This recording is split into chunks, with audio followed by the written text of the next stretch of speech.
Dimulai dari sini, saya merasa bahwa sukses bukan lagi cuma sekedar angan-angan.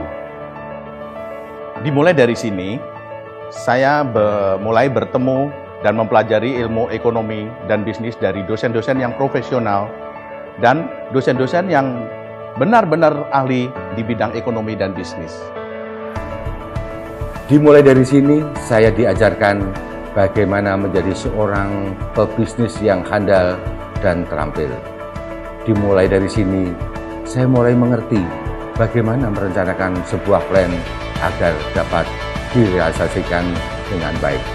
Selain itu, dimulai dari sini, saya mulai mengerti bagaimana kesulitannya untuk menjadi seorang owner perusahaan yang harus mempertahankan, mengembangkan daripada usaha ini.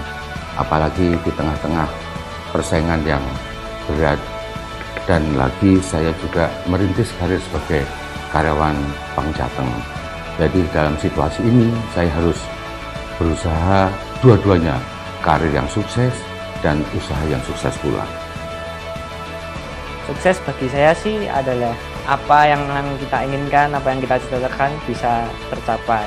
Tidak mudah sih memang kalau mengingat banyak hal yang telah saya lalui baik suka maupun duka. Kadang teringat sih masa-masa kuliah saat bagaimana saya berjuang hingga menjadi seperti sekarang ini. Peningkatan skill dan kompetensi diasah melalui pelatihan-pelatihan dan praktikum-praktikum di kampus yang sangat berguna sekali untuk perkembangan karier saya saat ini. Itu menjadi bekal yang sangat berharga untuk saya bisa menjadi sukses. Kegiatan kemahasiswaan memupuk percaya diri saya, sehingga menjadi bekal saya dalam berkarya di dunia kerja. Pendidikan di sini sangat berkualitas, mulai dari dosen, fasilitas pembelajaran, tidak heran akreditasinya bagus. Sukses kami dimulai dari sini. Sukses kami dimulai dari sini. Sukses kami dimulai dari sini.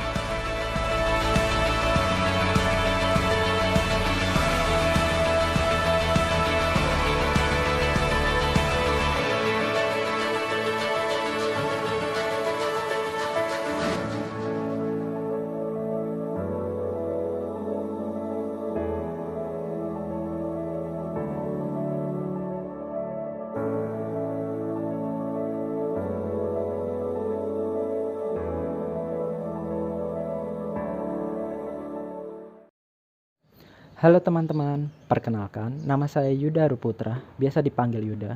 Saya mahasiswa Universitas Tikubang Unisbank Semarang, Fakultas Ekonomika dan Bisnis, Prodi S1 Akuntansi, dan sedang menempuh semester 6. Pada kesempatan kali ini, saya ingin memaparkan materi tentang pemahaman Satuan Kerja Audit Internal atau SKAI terhadap manajemen risiko bank. Saya memaparkan materi ini guna memenuhi tugas mata kuliah audit bank yang diampu oleh Bapak Arif Himawan Dwi Nugroho, SE, AK, MM, CA, CPA. Baik, mari kita simak pokok pembahasan. Dalam materi ini terdapat 6 pokok pembahasan. Yang pertama, permasalahan bank. Kedua, peran dan fungsi SKAI. Ketiga, definisi manajemen risiko. 4, jenis risiko. 5, ruang lingkup manajemen risiko. Dan keenam, sistem pengendalian.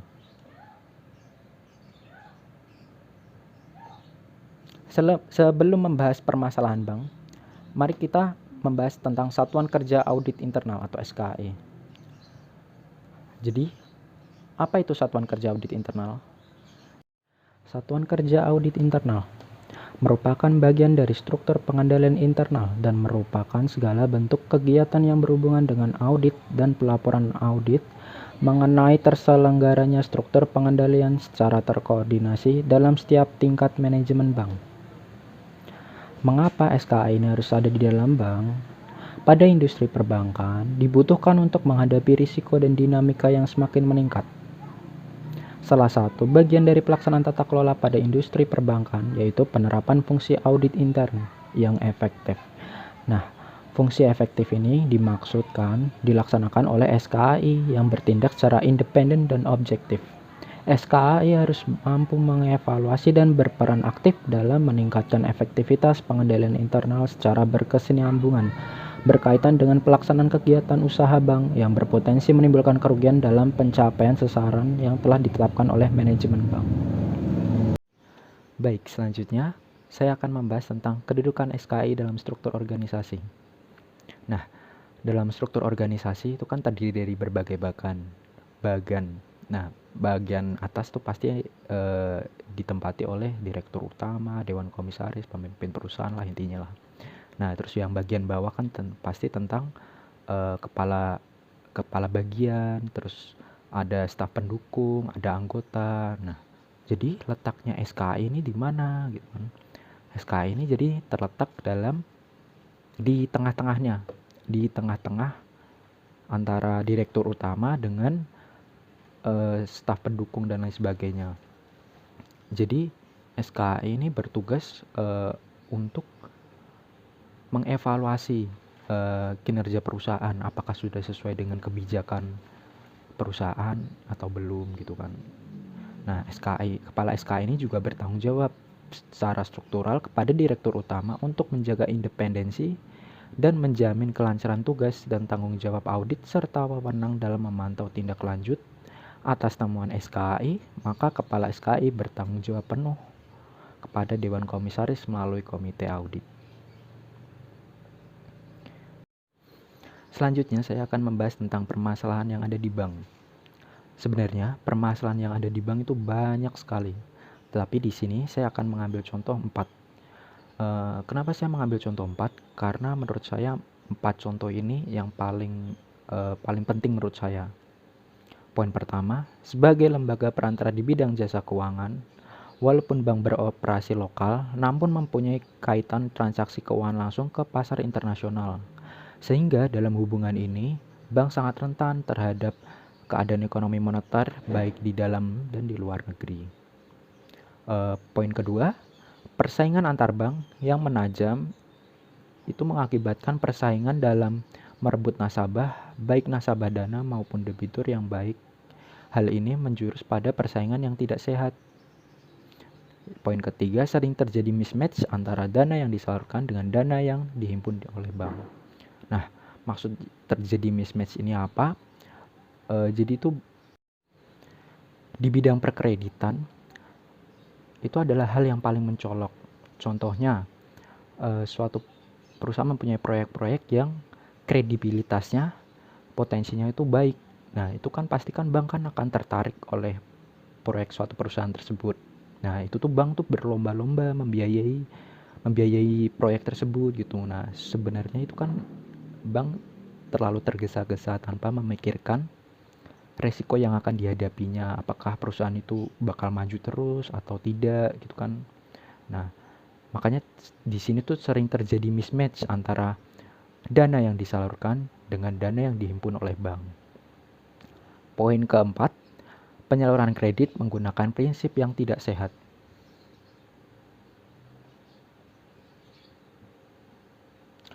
Selanjutnya, saya akan membahas tentang peran dan fungsi SKAI. Tadi di bagian struktur organisasi saya menjelaskan contoh satu lah ya, tugas SKAI itu apa. Nah, di sini saya akan menambahkan 4 poin. Poin pertama, SKAI berperan sebagai penyusun dan pelaksana rencana kerja tahunan internal audit serta memiliki alokasi anggaran untuk pelaksanaan fungsi internal audit. Poin kedua, mengevaluasi dan menguji kecakupan dan efektivitas pelaksanaan tata kelola, manajemen risiko, dan pengendalian internal. Poin ketiga, SKAI berfungsi untuk membantu direktur utama dan dewan audit dengan menjabarkan secara operasional perencanaan pelaksanaan dan pemakaian atas hasil audit.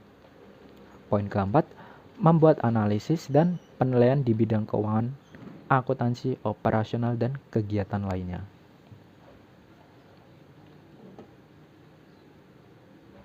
Selanjutnya, kita masuk ke materi manajemen risiko. Nah,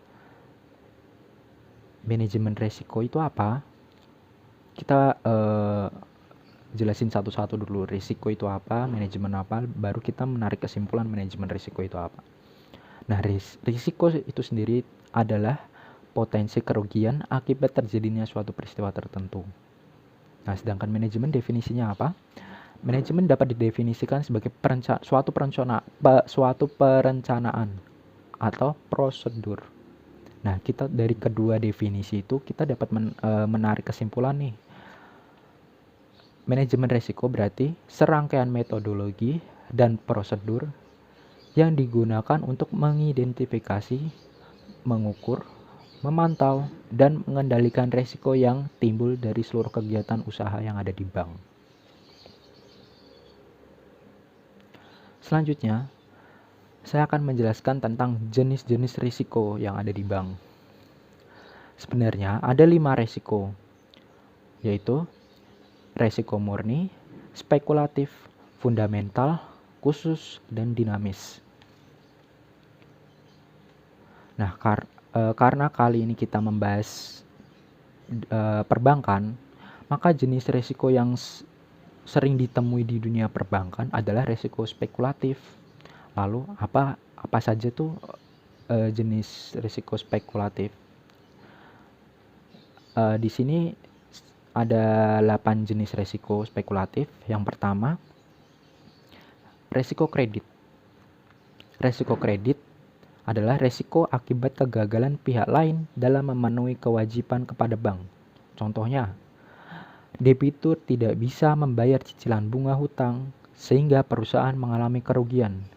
Piutang dagang tidak terbayarkan. Kedua, risiko pasar. Risiko pasar adalah risiko pada posisi neraca dan rekening administratif. Contohnya, harga pasar saham mengalami penurunan yang mengakibatkan kerugian yang dialami perusahaan. Ketiga, risiko likuiditas.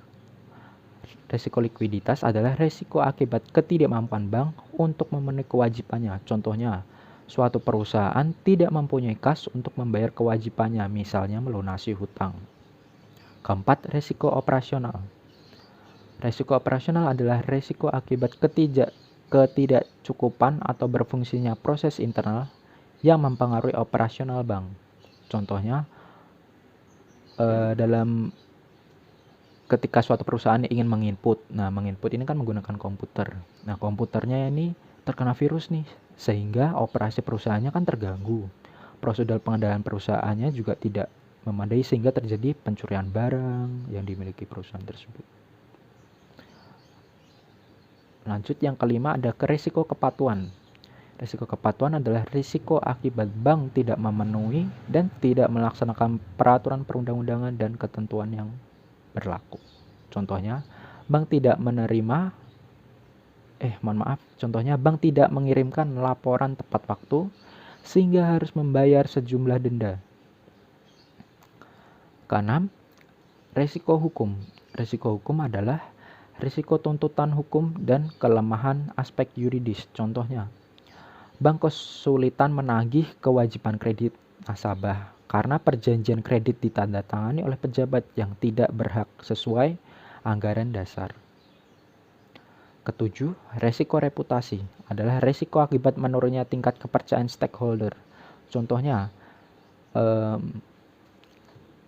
Anda mempunyai teman Anda barusan menabung di bank A. Nah, bank A ini menurut review teman Anda yang sudah menabung, banknya itu kurang melayani nasabahnya dengan baik. Jadi dia menebar kebenciannya lewat sosmed. Jangan menabung di bank A karena banknya tuh seperti ini gitu. Nah, jadi hal ini tuh membuat reputasi bank tersebut itu jelek.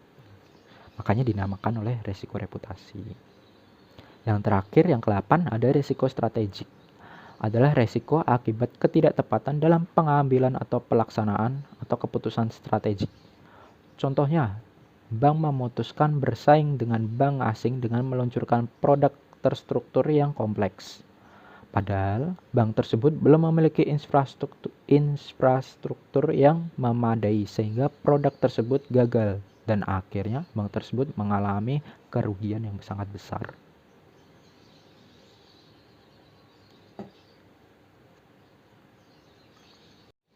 Nah, setelah saya menjelaskan berbagai jenis risiko tadi, Selanjutnya, saya akan menjelaskan upaya penanggulangan risiko. Nah, dalam kita berusaha, berbisnis, bekerja dimanapun, pasti ada yang namanya risiko. Nah, risiko tersebut tidak dapat dihindari, tidak dapat dihapus, tetapi risiko bisa diminimalisir. Nah, berikut saya akan memaparkan 4 poin penting yang menurut saya dapat meminimalisir suatu risiko. Poin pertama, melakukan pencegahan dan pengurangan terhadap kemungkinan terjadinya penyebab kerugian. Nah, maksudnya bagaimana? Semisal Anda bekerja di suatu perusahaan, nah perusahaannya ini tuh tidak ingin mengalami kerugian yang sangat besar. Perusahaan tersebut tidak ingin mengalami resiko yang sangat besar gitu. Nah, bagaimana caranya? Saya ambil contoh, perusahaan tersebut bisa membentuk dana kas kecil. Nah, dana kas kecil ini banyak sekali manfaatnya. Salah satu contohnya bisa mempercepat aktivitas bisnis yang sifatnya mendadak. Ketika suatu perusahaan ingin membeli peralatan kantor misalnya, nah bisa menggunakan dana kas kecil tanpa harus mengambil dana yang ada di perusahaan. Yang kedua, membantu para staf karyawan dalam memberikan pelayanan secara maksimal kepada pelanggan. Ketiga, digunakan untuk sebagai dana talangan atau dana langsung yang jenis pembayarannya itu tidak praktis atau tidak bisa menggunakan cek. Nah, yang keempat ini bisa membayar pengeluaran yang nominalnya kecil. Seperti contoh yang pertama tadi, misalkan suatu perusahaan kebutuhannya mendadak bisa menggunakan dana kas kecil.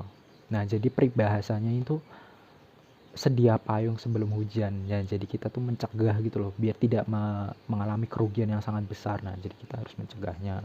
Nah, poin kedua, bisa melakukan retensi. Nah, retensi itu apa? Artinya mentolerir atau membiarkan terjadinya kerugian untuk mencegah terganggunya operasi perusahaan. Akibat kerugian tersebut disediakannya sejumlah dana untuk penanggulangan. Nah, jadi tuh suatu perusahaan kayak membiarkan kalau suatu perusahaan tuh membiarkan kalau terjadinya suatu kerugian. Nah, biar apa? Agar kedepannya tuh perusahaannya tahu, oh ketika saya mengalami kerugian ini, saya harus bagaimana. Nah, jadi seperti perusahaannya itu mencoba mengevaluasi agar kedepannya itu tidak mengalami kerugian seperti ini. Jadi memang sengaja membiarkan, mencari tahu letak kesalahannya di mana gitu. Nah, poin ketiga, melakukan pengendalian terhadap risiko. Poin keempat, mengalihkan atau memindahkan risiko kepada pihak lain, yaitu dengan cara mengadakan kontrak pertanggungan dengan perusahaan asuransi terhadap risiko tertentu dengan membayar premi. Nah, salah satu contohnya ini meminimalisir risiko juga. Salah satu contohnya perusahaan bank bekerja sama dengan perusahaan asuransi. Pastikan Anda kan kalau ke bank ditawarin untuk berasuransi sekalian. Nah, bank ini tidak ingin menghadapi resiko yang sangat besar, nah sehingga mengalihkan resikonya kepada pihak lain, bukan dibebankan, melainkan membagi resikonya agar pihak bank juga mendapat resiko tersebut. Nah, pihak lain juga, jadi agar resiko tersebut tidak ditanggung sepenuhnya oleh bank, seperti itu. Selanjutnya, saya akan menjelaskan tentang ruang lingkup manajemen risiko. Ruang lingkup manajemen risiko, saya mengambil penjelasan tersebut dari buku Otoritas Jasa Keuangan, Peraturan Otoritas Jasa Keuangan Republik Indonesia Nomor 1/POJK 03/2019 tentang penerapan fungsi audit intern pada bank umum. Dalam pasal 2 menyebutkan poin pertama, bank wajib menerapkan manajemen risiko secara efektif, baik untuk bank secara individu maupun untuk bank secara konsolidasi dengan perusahaan anak. Poin kedua, penerapan manajemen risiko wajib disesuaikan dengan tujuan, kebijakan usaha, ukuran, dan kompleksitas usaha serta kemampuan bank. Penerapan manajemen risiko paling sedikit mencangkup 1. Pengawasan aktif direksi dan dewan komisaris. Kedua, kecukupan kebijakan dan prosedur manajemen risiko serta penetapan limit risiko. Ketiga, kecukupan proses identifikasi, pengukuran, pemantauan, dan pengendalian risiko, serta sistem informasi manajemen risiko dan sistem pengendalian internal yang menyeluruh. Selanjutnya, saya akan memaparkan tentang kebijakan manajemen risiko.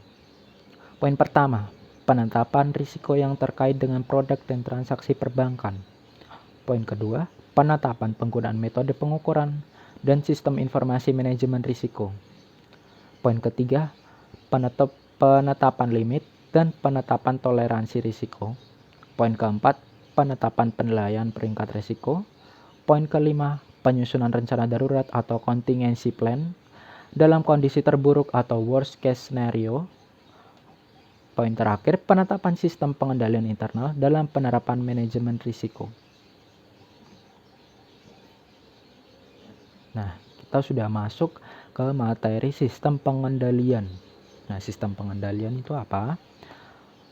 Sistem pengendalian itu merupakan sistem yang dipengaruhi oleh direksi, dewan komisaris, manajemen, dan personel lainnya dari entitas yang dirancang untuk memberikan asuransi yang memadai terkait pencapaian tujuan seperti efisiensi dan efektivitas operasi, kepatuhan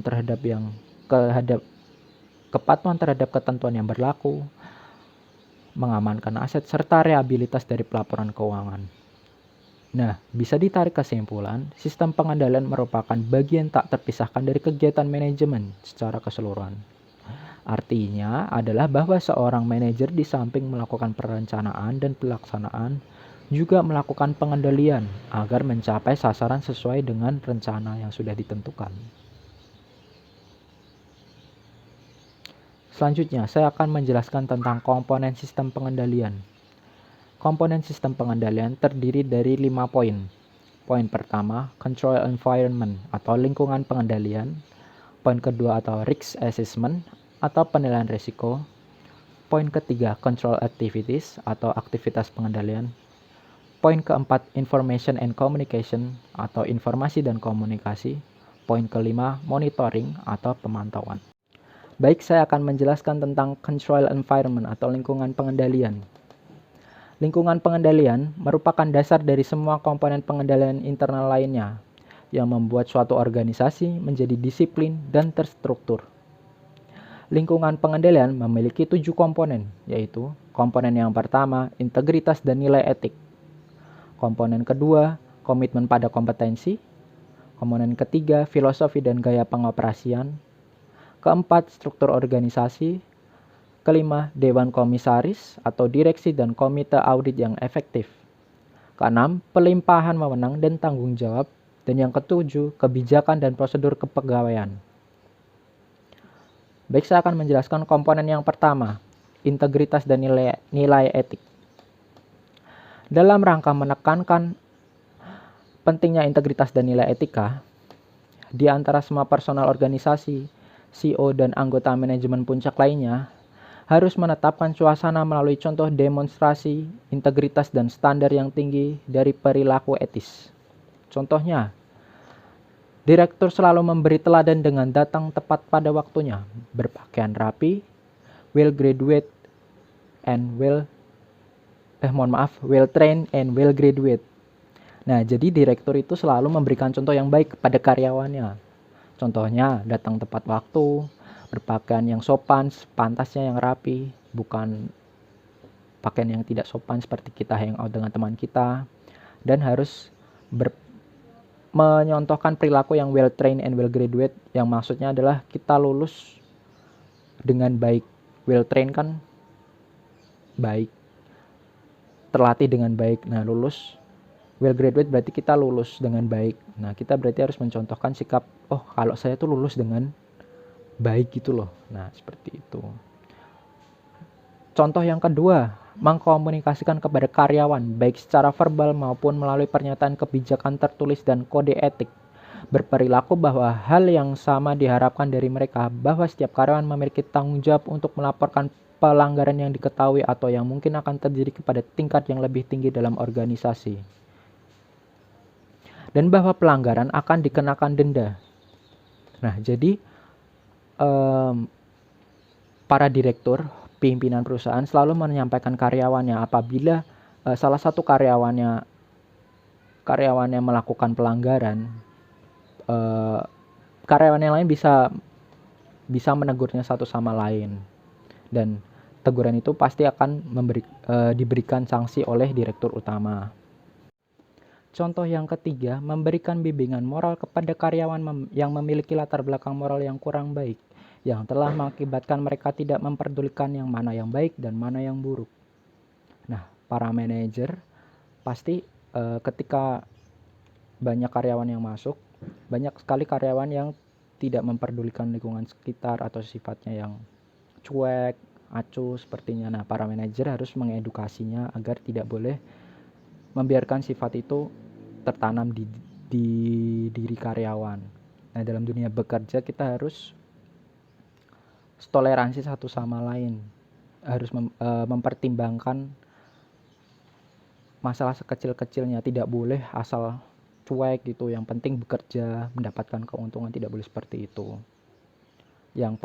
Contoh yang keempat, mengurangi atau menghilangkan insentif dan godaan yang dapat mengarahkan individu untuk melakukan tindakan yang tidak jujur, melawan hukum, atau tidak etis. Nah, ketika suatu direktur, para manajer sudah mengedukasi, sudah memberikan bimbingan moral, sudah memberikan evaluasi semua pada karyawannya, tapi ketika karyawannya tidak ada kemajuan dan membawa dampak negatif kepada perusahaan itu sendiri, mau tidak mau para manajer dan direktur harus memperhentikan karyawan tersebut dan tidak bisa melanjutkan pekerjaan di situ lagi.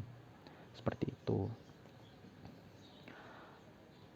Komponen kedua yaitu komitmen pada kompetensi.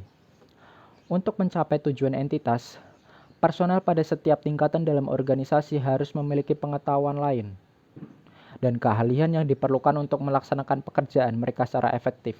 Komitmen terhadap kompetensi mencangkup pertimbangan manajemen mengenai pengetahuan dan keahlian yang diperlukan untuk mengembangkan kompetensi tersebut. Jadi kita harus menambah wawasan kita, bukan berarti kita bekerja di bagian ini kita harus fokus kepada bagian ini, tapi kita harus menambah wawasan kita secara luas agar pengetahuan kita tuh semakin luas gitu loh. Komponen ketiga, filosofi dan gaya pengoperasian. Filosofi merupakan apa yang harus dikerjakan dan apa yang seharusnya tidak dikerjakan oleh organisasi. Sedangkan gaya operasi menentukan ide manajer tentang bagaimana operasi suatu entitas harus dilaksanakan. Tindakan, sikap, dan pendekatan dalam pengambilan keputusan oleh manajemen sangat mempengaruhi mutu pengendalian internal. Banyak karakteristik yang mungkin ditampilkan dalam bagian dari filsafat manajemen dan gaya pengoperasian. Karakteristik termasuk dalam manajemen 1. Pendekatan dalam pengambilan dan pemantauan risiko bisnis. Kedua, mengandalkan pertemuan informal dengan manajer-manajer, kunci lawan sebuah sistem informal dari kebijakan tertulis, indikator-indikator kinerja, dan laporan-laporan pengecualian. Ketiga, sikap-sikap dan tindakan-tindakan dalam pelaporan keuangan. Keempat, pemilihan yang konservatif atau agresif dari prinsip-prinsip akuntansi yang tersedia. Kelima, kesadaran dan konservatif dalam pengembangan perkiraan-perkiraan akuntansi. Keenam, pengembangan dan pengertian terhadap risiko-risiko yang diasosiasikan dengan teknologi informasi. Ketujuh, sikap-sikap terhadap pemrosesan informasi dan fungsi-fungsi akuntansi dan personal. Komponen yang keempat tentang struktur organisasi. Struktur organisasi menyediakan kerangka kerja untuk perencanaan, pelaksanaan, pengendalian, dan pemantauan aktivitas dari suatu perusahaan.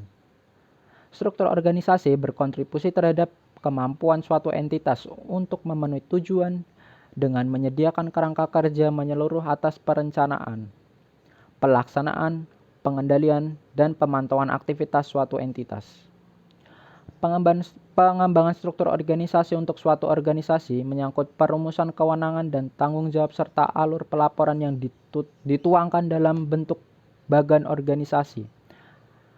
Pemahaman hubungan tersebut diperlukan untuk menilai lingkungan pengendalian organisasi dan dampaknya terhadap efektivitas kebijakan dan prosedur pengendalian.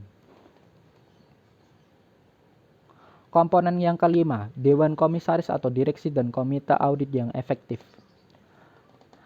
Dewan Komisaris dan Komite Audit secara signifikan mempengaruhi kesadaran akan pengendalian suatu entitas. Panitia audit merupakan subpanitia dari Dewan Direksi yang biasanya terdiri dari direktur-direktur yang bukan merupakan bagian dari tim manajemen. Dewan Komisaris dan Panitia Audit adalah orang-orang yang terpercaya dan secara aktif menguasai akuntansi entitas, kebijakan, dan prosedur pelaporan. Faktor yang sangat mempengaruhi pada keefektifan dari Dewan Direksi dan Komite Audit meliputi 1. Orang-orang yang independen dari manajemen yang berhubungan dengan Dewan Direktur-Direktur luar, berpengalaman dan lebih tinggi dari para anggota, dan keterlibatan mereka yang dalam dan meneliti dari aktivitas manajemen. Yang kedua, kepatuhan dari tindakan mereka. Ketiga, tingkat di mana mereka meningkatkan dan melanjutkan pertanyaan yang sulit dengan manajemen. Dan yang keempat, sifat dasar dan keterlibatan dari mereka yang interaksi dengan internal dan eksternal auditor. Dewan Komite Audit terdiri dari direktur-direktur yang luar dapat memberi sumbangan penting untuk perusahaan dalam tujuan pelaporan keuangan dengan mengurangi kesalahan pelaporan keuangan dan meningkatkan independensi auditor eksternal. Komponen yang keenam, pelimpahan wewenang dan tanggung jawab. Pelimpahan wewenang dan tanggung jawab merupakan perpanjangan dari pengembangan suatu struktur organisasi. Wewenang dan tanggung jawab mencakup penjelasan mengenai bagaimana dan kepada siapa wewenang dan tanggung jawab untuk semua aktivitas entitas dibebankan. Dan harus saling mempengaruhi satu sama lain dalam memberikan kontribusi terhadap pencapaian tujuan entitas, dan setiap individu bertanggung jawab atas hal apa. Dengan pembagian wewenang yang jelas, organisasi akan dapat mengalokasikan berbagai sumber daya yang dimilikinya untuk mencapai tujuan organisasi tersebut. Komponen yang terakhir yaitu komponen yang ketujuh, kebijakan dan prosedur kepegawaian. Agar pengendalian internal efektif, adalah penting bahwa kebijakan dan prosedur sumber daya manusia yang diterapkan akan menjamin bahwa personel entitas memiliki tingkat integritas, nilai etika, dan kompetensi yang diharapkan. Praktik tersebut mencangkup kebijakan perekrutan karyawan dan proses penyeleksian yang dikembangkan dengan baik. Orientasi personel baru terhadap budaya dan gaya operasi entitas, kebijakan pelatihan yang mengkomunikasikan peran prospektif dan tanggung jawab, tindakan pendisiplinan untuk pelanggaran terhadap perilaku yang diharapkan, pengevaluasian, konseling, dan mempromosikan orang berdasarkan kinerja periodik, serta program kompensasi yang memotivasi dan memberikan penghargaan atas kinerja yang tinggi sambil menghindari disinsentif terhadap perilaku etis. Efektif tidaknya, pengendalian internal tergantung pada kebijakan dan praktik tentang sumber daya manusia yang dianut. Hal ini akan menentukan apakah setiap karyawan memiliki integritas, nilai-nilai etika, dan kompetensi yang diharapkan. Baik, poin kedua setelah control environment, lingkungan pengendalian, poin kedua adalah risk assessment atau penilaian risiko.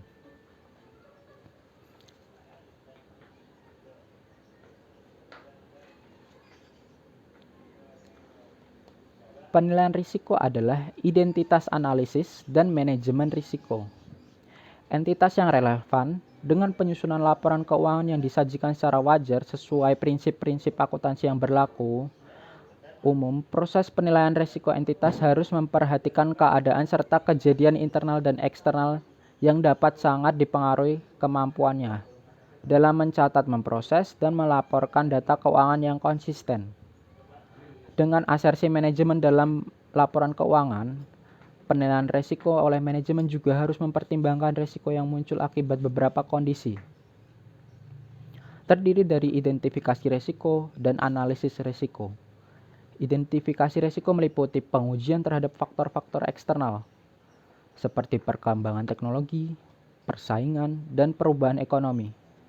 Faktor internal diantaranya kompetensi karyawan, sifat dari aktivitas bisnis, dan karakteristik pengelolaan. Karakteristik pengelolaan informasi lebih tepatnya.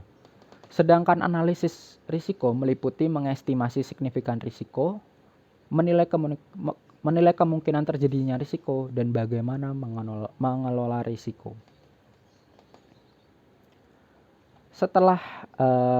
Jadi direktur setelah melakukan control environment, setelah karyawannya lolos melakukan risk assessment, penilaian risiko. Setelah karyawannya lolos lagi melakukan aktivitas pengendalian atau yang dinamakan control activities. Control activities adalah kebijakan atau prosedur yang dikembangkan oleh manajemen untuk mengantisipasi risiko yang dapat mengalami entitas mencapai tujuannya. Aktivitas pengendalian memiliki berbagai tujuan dan diaplikasikan pada berbagai tingkat organisasinya atau fungsional dalam sebuah entitas. Meskipun aktivitas pengendalian dapat dilaksanakan baik secara manual maupun dengan komputer, namun saat ini penggunaan komputer telah semakin meluas, di mana pengendalian yang terkomputerisasi lebih sering digunakan untuk berbagai tujuan. Contohnya dalam pencatatan dokumen. Dalam pencatatan dokumen-dokumen harus diberi nomor urut. Dengan bernomor urut akan dapat memudahkan untuk menelusuri dan mencari dokumen yang hilang ataupun dokumen sebagai bukti terjadinya kecurangan untuk memenuhi kelengkapan audit terkait transaksi.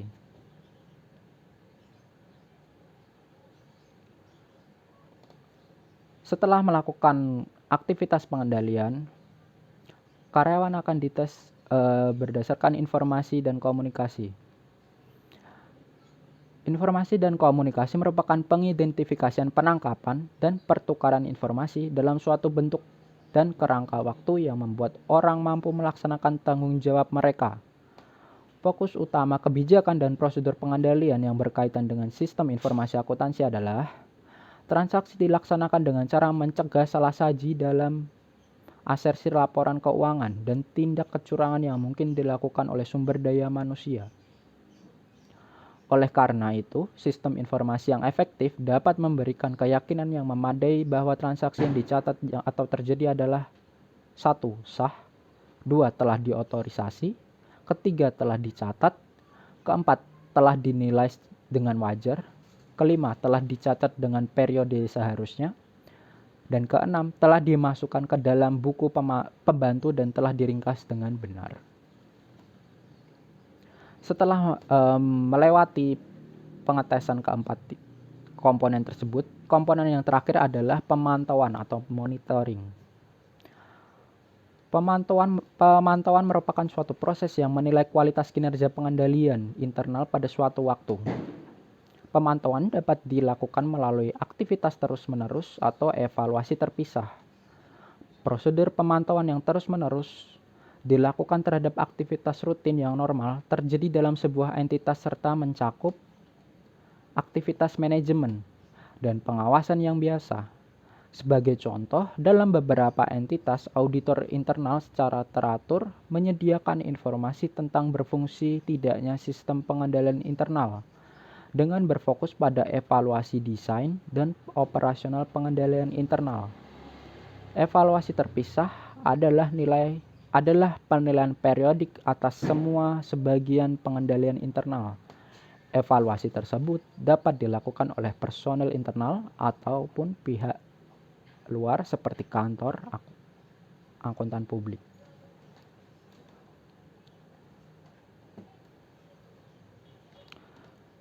Selanjutnya, saya akan menjelaskan tentang tujuan sistem pengendalian. Sistem pengendalian memiliki tujuan 4. Yang pertama, melindungi harta kekayaan perusahaan.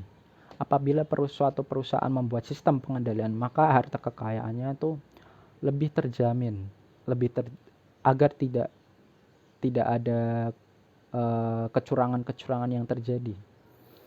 Poin kedua, meningkatkan akurasi informasi yang dihasilkan oleh sistem informasi yang dijalankan oleh perusahaan. Poin ketiga, meningkatkan efisiensi kerja perusahaan sehingga dalam berbagai kegiatan dapat dilakukan penghematan. Poin keenam, meningkatkan kepatuhan terhadap kebijakan manajemen. Nah, jadi dibuatnya tujuan sistem pengendalian agar suatu perusahaan itu gimana ya, tata kelolanya itu bisa dengan baik, seperti itu. Lalu selanjutnya, sistem pengendalian internal dalam penerapan manajemen risiko. Poin pertama, kesesuaian sistem pengendalian internal dengan jenis dan tingkat risiko yang melekat pada kegiatan usaha bank. Poin kedua, penetapan wewenang dan tanggung jawab untuk pemantauan kepatuhan kebijakan dan prosedur manajemen risiko. Poin ketiga, penetapan jalur pelaporan dan pemisahan fungsi yang jelas dari satuan kerja operasional kepada satuan kerja yang melaksanakan fungsi pengendalian.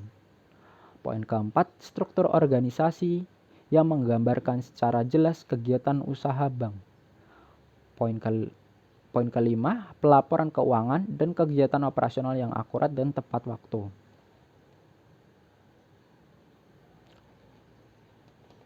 Poin keenam, kecukupan prosedur untuk memastikan kebutuhan bank terhadap ketentuan dan perundang-undangan. Poin selanjutnya, poin ketujuh, kaji ulang yang efektif, independen dan objektif terhadap prosedur penilaian kegiatan operasional bank. Poin ke-8, pengujian dan kaji ulang yang memadai terhadap sistem informasi manajemen risiko. Poin ke-9, dokumentasi secara lengkap dan memadai terhadap prosedur operasional cakupan dan temuan audit, serta tanggapan pengurus bank terhadap hasil audit. Poin yang terakhir, verifikasi dan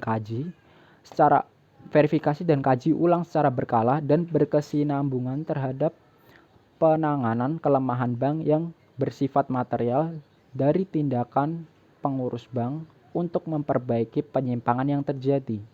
Sistem pengendalian internal dalam penerapan manajemen risiko.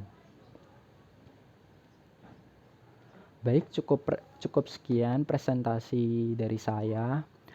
Apabila dalam memaparkan materi saya banyak salah-salah kata, banyak bahasa yang tidak mudah dipahami, atau penyampaian materi saya yang kurang jelas, saya meminta maaf yang sebesar-besarnya. Semoga materi yang saya sampaikan bisa bermanfaat untuk kalian semua yang menonton video ini.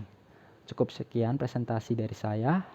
Terima kasih, sampai jumpa kembali di video selanjutnya.